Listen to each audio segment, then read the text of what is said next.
Jörundur Jónsson, sem alla tíð var kenndur við Hrísey, var einn þekktasti sjómaður 19. aldar. Ætli hann yrði ekki hissa að sjá öll þau skip og alla þá báta sem fyrirfinnast í dag. Hann var alltaf kallaður Hákalla Jörundur og nú vonum seinna hefur verið skráð ævisaga hans og það gerði norðanmaðurinn Friðrik G. Olgeirsson. Já, það þannig að ég hef fengist við rannsóknir og söguritun í fjöldamörg ár og ég byrjaði á því að skrifa þriggja verk sögu Ólafsfjarðar sem heitir 100 ár í horninu. Þá komst ég yfir nokkra heimildir Hákalla Jörund því að hann fæddist á Kleifum í Ólafsfirði og þar sem ég nú Ólafsfirðingur að þá fannst mér margt heillandi við hann og hans sögu. En ég fann nú aldrei neina löngu eða fann það aldrei hjá mér að fara að skrifa neitt sérstaklega hann.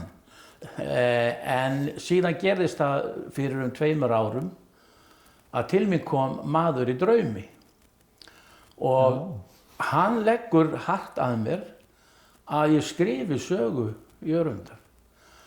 Og strax daginn eftir þá var ég bara fullur eldmóðar og fannst þetta tilvalið efni og byrjaði. En það sérkennilega kannski við þennan draum er það að ég mundi ekki hver raunverulega hafði komið til mín.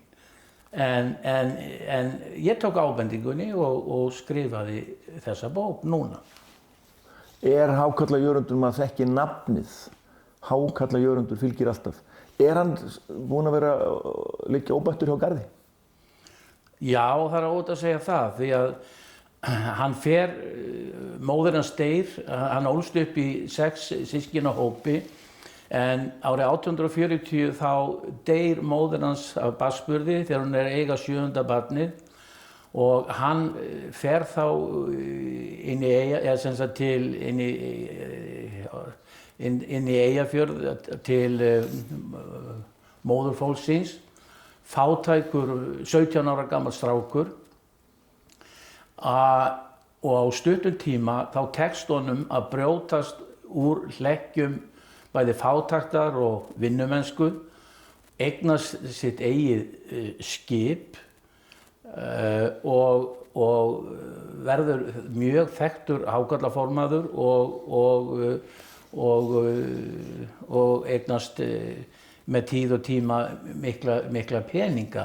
Jörundur hákarlaútgerð hafði verið stunduð lengi á Eyjafjarðarsvæðinu og þá fyrst og fremst á bara árabátum, 6 manna förum og upp í 8 og 10 manna förum. En síðan miðja öldina þá koma þilskip til sögunnar og það var auðvitað mjög fátítt að fátækum vinnumanni tækist að komast yfir fyrst og fremst stóran árabát og svo jafnvel þilskip. En þetta tókst Jörundi og ég segi frá því í þessari bók hvernig það gerðist. En Hákalla Jörundur gerði nú fleiri en að veiða hákarla, hann eignaðist nú börn og marga afkomendur. Jörundur var tvígiftur og átti með konum sínum 17 börn, 10 lifðu, náðu fullorðinsaldri og afkomendur í dag eru geysilega margir. Við getum tekið ein dóttir hans hér Svanhildur sem að giftist Páli Bergsyni og þau áttu mörg börn, Hreinn söngvari sem var nú frægur á sínum tíma, Hreinn Pálsson, og Guðrún Pálsdóttir sem var eiginkona Héðins Valdimarssonar og þeirra dóttir var Bríet, leikkona, móðir Steinunnar Ólínar leikkonu, þannig að það er langur listi. Eitt barnabarn af Jörundar hét Guðmundur Jörundsson, sem sagt sonur Jörundssonar, og hann var einn öflugasti útgerðarmaður hér á landi miðja síðustu öld og raunverulega er listinn ákaflega langur af þekktu fólki sem mætti nefna.